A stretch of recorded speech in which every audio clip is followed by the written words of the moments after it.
Welcome back to another episode of The Impact Show.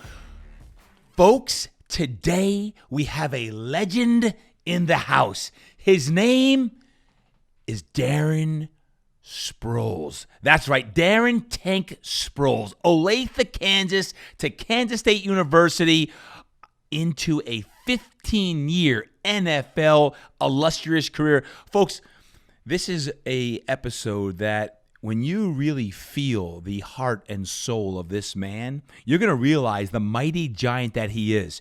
He's quiet. He's soft-spoken, but let me tell you what, the wisdom that is inside of this man, if you could see his eyes and the emotions that are inside of Darren Sproles, amazing. Now, you probably heard of Darren Sproles. He's the 5'6", diminutive, 190-pound running back. He's played for the Chargers and the Saints and the Eagles, and he's now he's a consultant for the Philadelphia Eagles, and he's evaluating talent as a scout.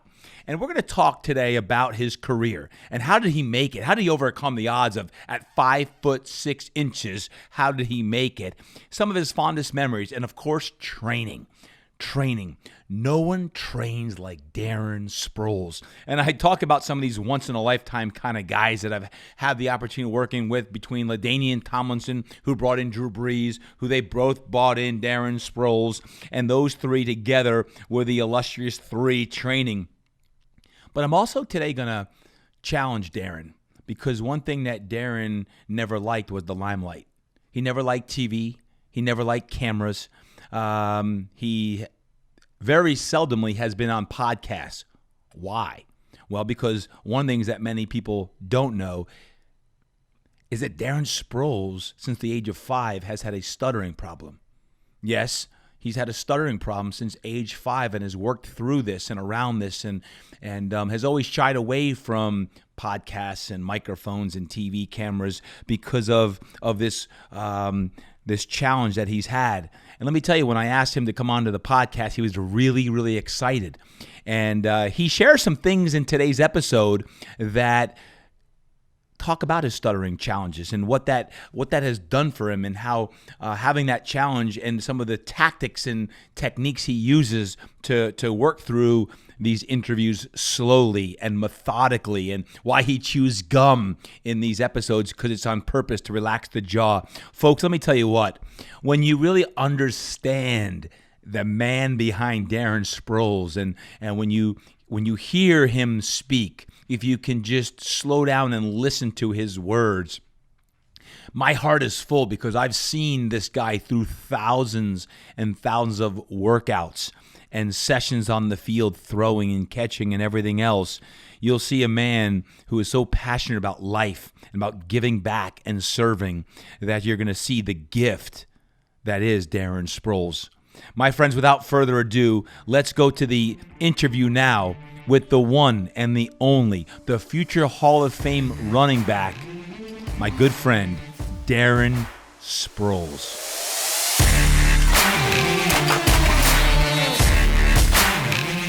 We're back. Yup, the Impact Show is in full effect today, and I have someone special today. You've heard about him how many times? Man, he is a great friend. And folks, Darren Sproles is in the house. Sprolesy, what's up? Not a thing. Not a thing. You worked out this morning. You came down from LA and you got after it. Folks, so that Darren has his proper ado here, we have a legend in the house. I trained him, was it 11 years? 11 years. 11 years out of his illustrious 15-year NFL career. He's 5th in all-purpose yards for a career. All time. 5th all-purpose. He is a future Hall of Famer. In my book, that's for darn sure. He's a future Hall of Famer. We hope. We do hope. We've been working your tail off. Played for the Chargers, the Saints, the Eagles. He retired, man, was it a year and a half ago? Yep. Man. And he is now enjoying retirement. Sprolesy, welcome to the show, brother. Thank you for having me. Finally on the show. Finally on a Todd Durkin show. Like, man.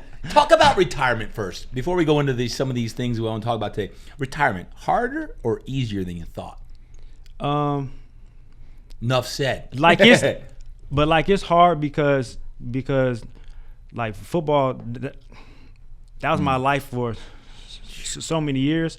Like when I retired, like my wife has like they all have schedules, like you know what I'm saying. Yep. So so like when I retired, like I had to find where I needed to rhythm. Yeah, like where I needed to slide in there at, like you know what I'm saying, to help. So it took me a little bit, but 3 girls. I got 3 girls and got everything rolling now. So the real question is, if you raced your wife in track, who wins, Michel or you? If we run a sprint, I will. But if we run a mile, she will. What about your kids? I mean, they're all track stars. I look at your Instagram, I see your videos you post. I'm like, that's not human. That, you know, Michel ran track, by the way, at UNLV. Darren ran track, and obviously his speed as a football player set him apart with his speed. But the girls, you got 3 girls that are all tracksters. Yeah, and and like the reason I like still kind of train, because I know it's gonna come a time where they're gonna try to test me, like. But so I always got to be ready. The number one question that people would want to know is this: 5'6", how did you do it? You're 5'6", Olathe, Kansas. I've been there. You had your Sproles Empowerment, man. That was awesome. The camp back in the day with the foundation, and then Kansas State, and then obviously in the NFL. But 5'6", how?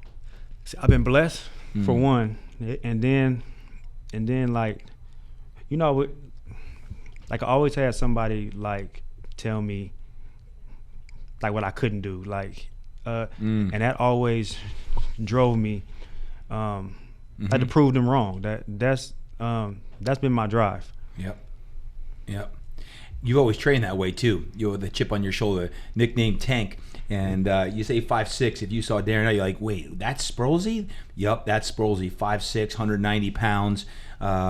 And when you see Darren train, even today in the weight room, you see him train, I'm like, okay, he's gonna, not be training the same exact way as what he was. Always elevated the temperature in the room, and we had some epic moments, right, with the boys back in the day. We did. To me, there was nothing better when it was you, LaDainian, Drew, Peelsy, like that. When those guys were in Peanut, when Peanut was going, Peanut was some of the little silly antics that he'd have. Talk about the training experience for yourself. Like, what did training do for you, physically, mentally? What was it that you loved about training? Like, I loved the training. Like, it always gave me that edge. No, you get in the fourth quarter. Like, you always want to be the one not tired. Like, then my training, the way I trained, like here, like with those guys, like we pushed each other. We we always had a motto, like when we train, do you want to be good or great? Like, you know what I'm saying? Like, we always wanted to be great. There's a lot of guys, when we would get our workout groups, there would be groups of guys. Let's say there were 6 or 8 people in a group, and we'd pair them up into 2 or 3. But a lot of times, guys didn't want to go with you.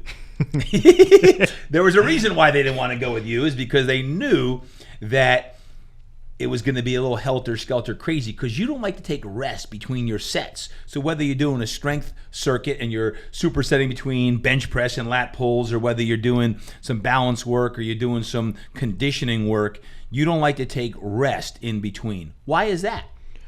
Because like I train like a 2-minute drill. Like, you get in a 2-minute drill, you won't get no rest. Right. So that's how I train my body. Well, you talk about Sprolesy guys, and if you were to ask any of those guys I just mentioned about training, Darren always, every single time, in 11 years, by the way, 11 years, showed up to get better. It was the mindset to get better and do what it took to get to the next level, and that look was always there. And when Sprolesy was with Drew and Ladanian and all the guys that that he trained with over 11 years, training was always the edge that allowed him to create such an amazing career.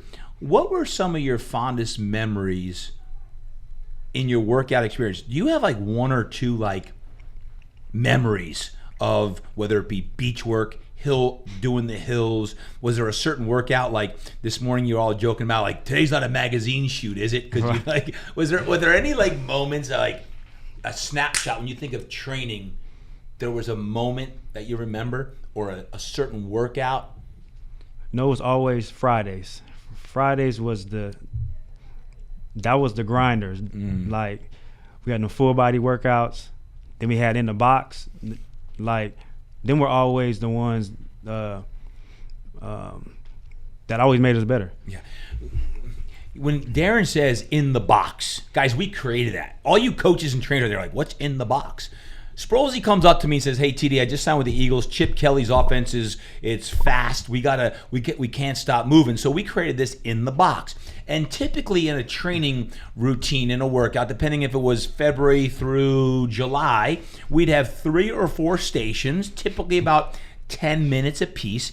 But in between those 3 or 4 stations, we called them quarters, like 4 quarters in a football game, we created, based on Sprolesy's desires and needs, in the box. And in the box was like this 3-minute hurricane.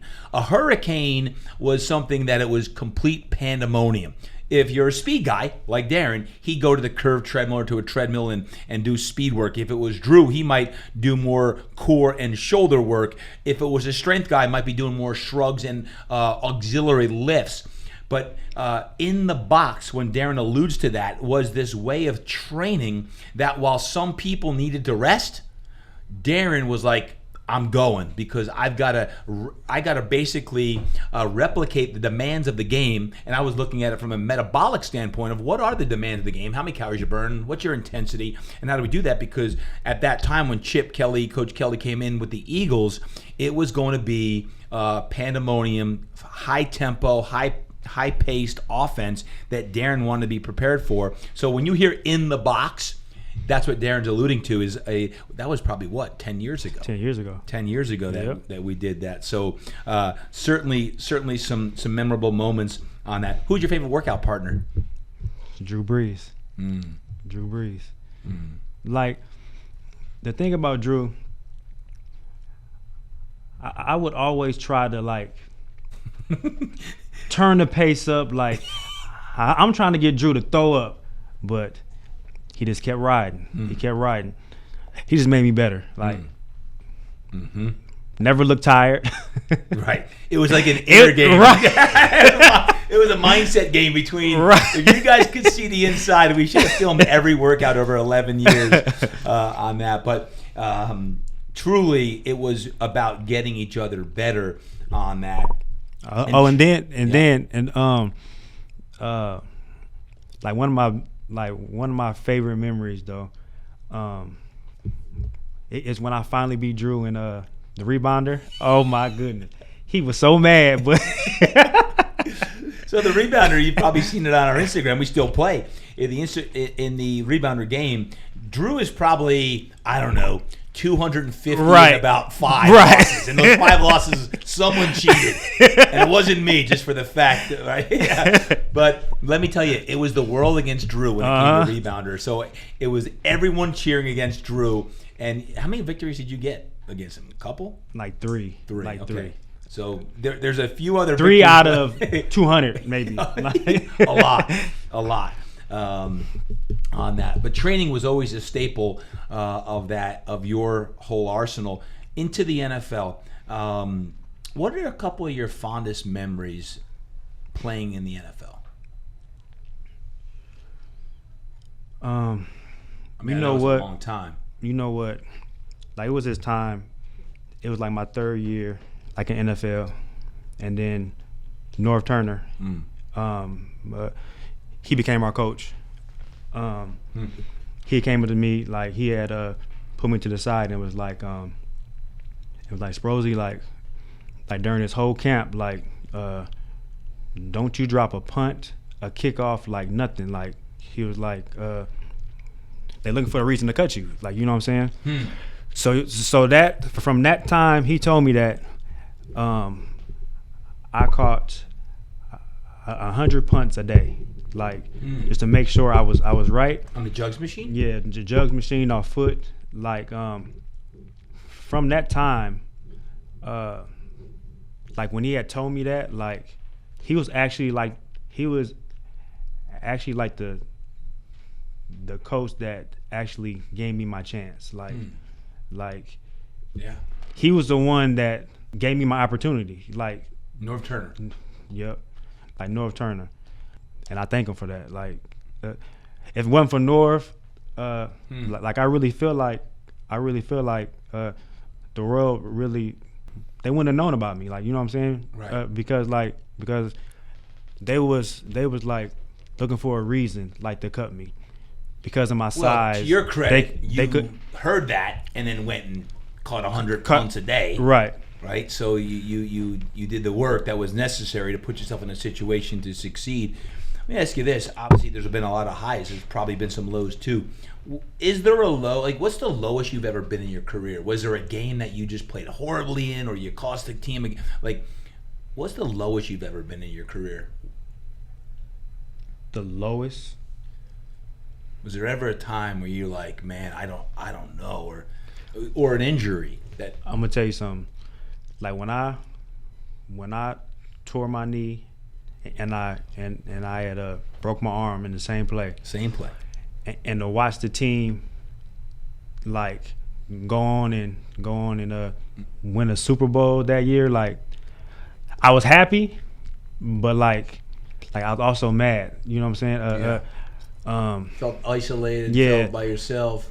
Yeah. That I wasn't there with them, like playing in that. Yep. That had to be like my lowest. That was with the Eagles. Yeah, same place. Yep. What brings you the most joy these days? These days, being with my family, seeing my girls grow, watching them compete. Yeah. Like the years I played, like I miss like the little things. You know what I'm saying? And like now that I'm retired, like just my time with them, like it's always that's my joy. What makes you most uncomfortable these days? And I know you don't love the lights. I know you don't love like you. And I say thank you for doing the podcast, because you guys, if you don't know Darren, Darren is funny. He talks it, and then when the cameras come around, he's starting to duck away from cameras and stuff like that. So I'm like, hey, you want to do the podcast? He's like, absolutely. Is that something? Would you say that's something that makes you most uncomfortable? That's probably yes. That's the most. Yeah. When I gotta talk in front of like big crowds or something like that, that's what makes me like. So we talked about this once before. When you started stuttering? Was it middle school?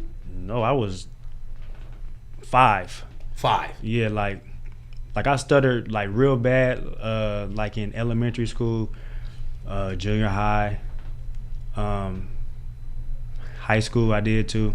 Then when I got to Kansas State, but Coach Snyder, Bill Snyder, huh? Right? Yeah, yeah. But like he helped me out. He sent me to like a speech, but there, speech therapist, was it? Yeah, so something like that. But like that really helped me. Like they gave me like little tricks, like what I can do sometimes, like if I get like blocks. But my main thing, when I get nervous, that's like the time. But like if I'm not nervous, I'm just talking. Like it's normal. Yeah. So how do you deal with that now? Like if you were to do a TV interview or lights go on, like how do you mentally? Because there's a lot of people, by the way, that have either speech impediment, stuttering. How do you deal with that? Like mentally, like you'll say, okay, do you do breathing exercises? Do you just have fun with it? Like what do you do mentally for that? The breathing exercises first. I like to have fun with it too. Yeah. I like to have fun, and I don't like to rush my answer. Yep. Yeah. Bill Walton, by the way, if you guys don't know, Bill Walton, you know Bill Walton? Yeah. He talked, though. He's amazing. That guy used to apparently, like when he was in college and beyond, he had a really bad stuttering issue. Now Bill Walton, he can't shut up. He's talking all the time. Like every night he's on TV. Has worked hard on it. I think he's done a lot with the foundation on that, right? But he had he was the one that told me. He was the one that told me, like, when I started doing interviews, make sure I have some gum in my mouth. So that's why I got gum in my mouth, to keep me relaxed. Interesting. Mm-hmm. So gum keeps you relaxed because you're moving your jaw. I'm moving my jaw. I'm just relaxed. I don't know. Yeah. It's something. Is that something that you like, feeling uncomfortable? Like in the sense of, I'm always like, get comfortable being uncomfortable. Being like, uncomfortable. If you're not good at something, then do more of it so you get better. Is that something like, oh shoot, I got to do this show or this, or it's like, you know what, I get to get outside my comfort zone. Like when I was younger, I would always be like, no. But when I got older, I'm like, who cares? Like, let's just do it. So you get more like, comfortable with it.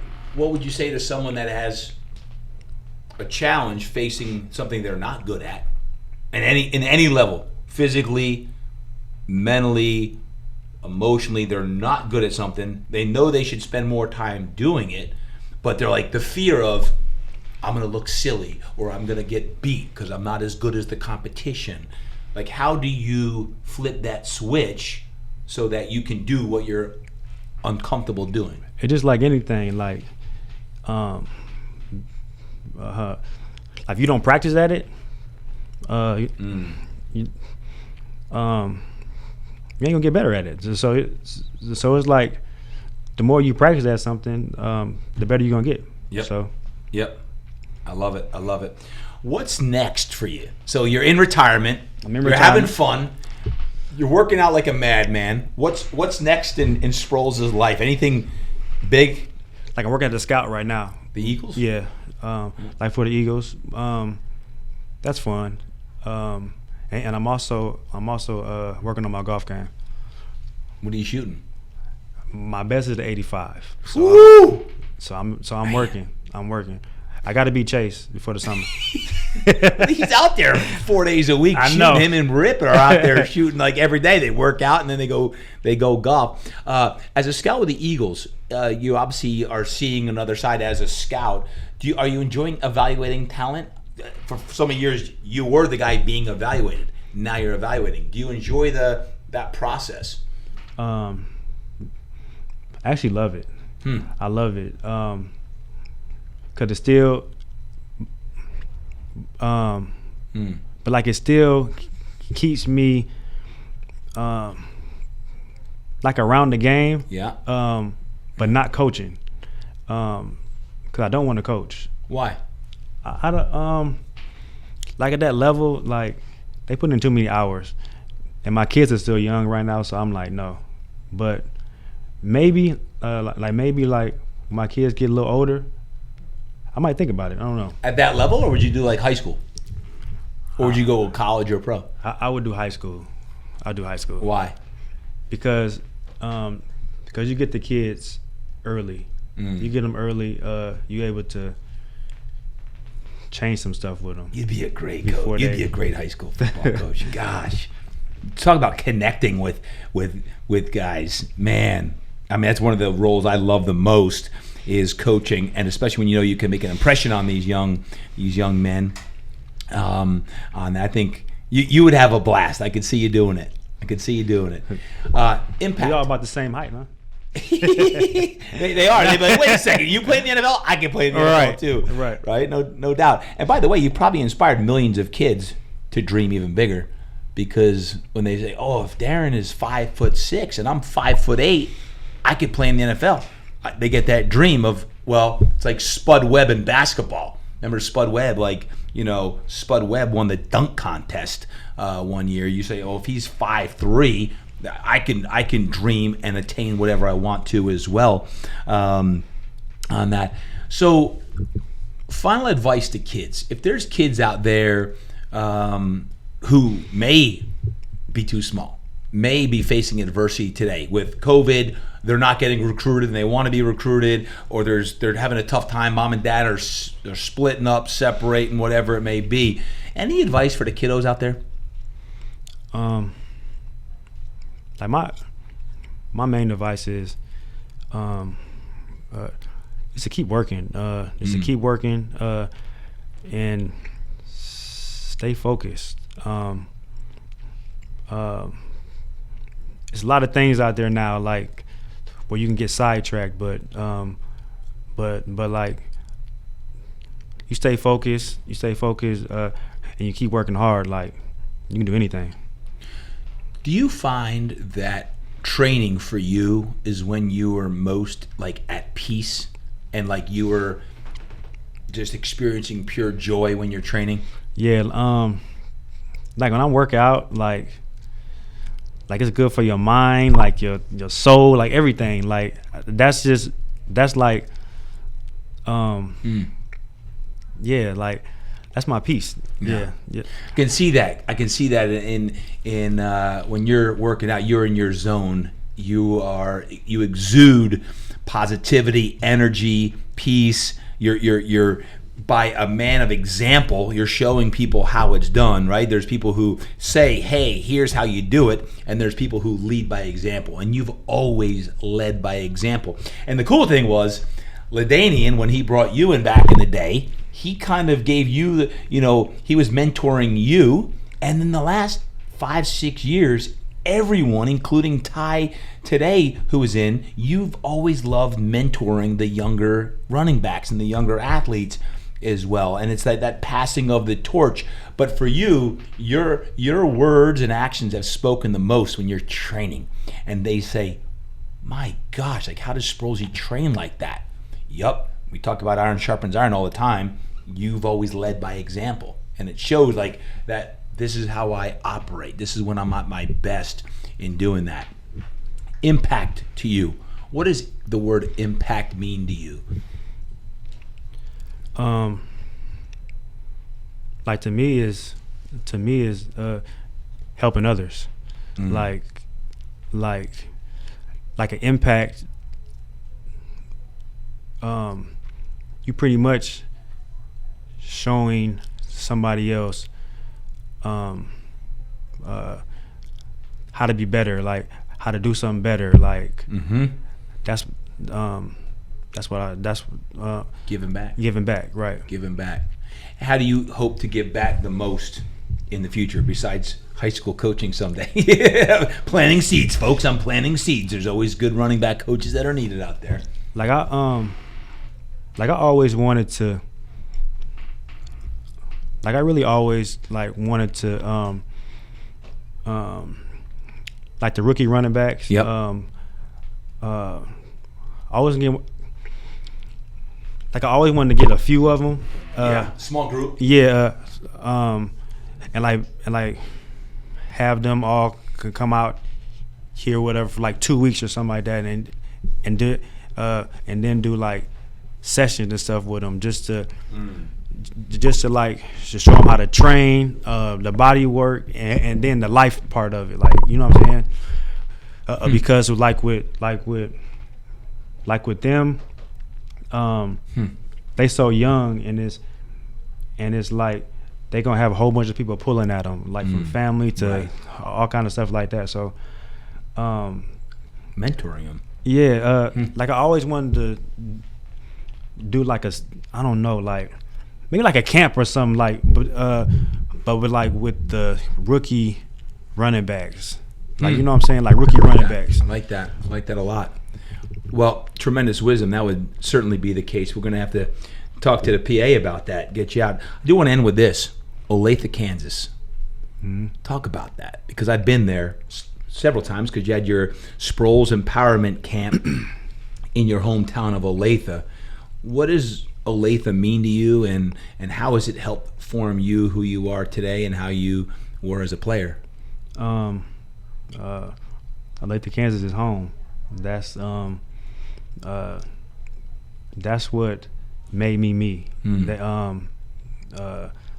Like it made me tough, Also made me focus. But I love that place though. That's home. Yeah. Yeah, well, it's a special place. I know they love you in Olathe. Everywhere you go, you walk around with Sprolesy. He's like the darn mayor of the town in Olathe, as well as at Kansas State. In the program over there, who you were inducted, was it this past year, into the College Hall of Fame? Yeah, guys, that's huge. And between the College Hall of Fame from K-State and future Hall of Fame. Darren, I just want to say thank you for who you are. Like, as a man, the way you've trained, you are such a special man and person that whenever you came in, you'd give, Julie a hug in the front desks and the other trainers and just rapping with people. You always made your way around the gym and talked to people. And it was always one-on-one. It was always kind of you were moving around, matriculating around the gym before and after. And you'd spend an extra probably 20 minutes or so always stretching after the stretch. Like, folks, that's big. Like, extra 20 minutes. After we got done stretching, Darren would stick around and stretch and talk on that stuff. And he definitely, when you ask any of our trainers who were here when Darren was training, is always a favorite. Like, Darren Sproles is someone that connected really deep with people, and that's a gift. And I want to say thank you for everything that you've done, not only for the FQ10 family, but obviously for your career, your family, your kids, and what you're doing now. I'm excited for you in retirement here, moving forward. Of what the heck is gonna transpire with your kids and the track world and the gymnastics world for your daughters and all that stuff. I know the best is yet to come. Thank you for having me, GD. I appreciate it, and I really want to thank you too for, for Fitness Quest. You made this into a family. Like, this is a family in here. Like it's not no place like this. Like, this is one of them places. Like, it's special in here. So, just keep doing what you're doing. And my time in here, man, I'm gonna tell you something, man. My time was great in here, man. Well, can you come back and visit? You come back and visit. I'm gonna set the tempo sometime. Yeah, you always. I don't care what you always are. And I can tell you what, man, I can't wait for that day. Someday, I have faith that we're gonna be in Canton, Ohio, and donning that jacket for you. And I'll tell you what, I'm gonna be weeping, crying, because I've seen the blood, the sweat, the tears, the amount of effort and discipline and sacrifice that you have put in to creating such an amazing, illustrious career over 15 years. And guys, to play in the NFL at all is extraordinary. To play for 5 or 6 years surpasses the average. But when you, as a running back and an athlete, if you're playing 10 plus years, that's a whole nother level. And then when you say Darren Sproles played for 15 years, man, there's never going to be someone again like you, brother. And I want to say thank you for everything that you've done, what you stand for today. And I'm going to look forward to every time you showing up in the weight room to see if Sprolesy's still being Sprolesy and not losing a step. So thanks, brother.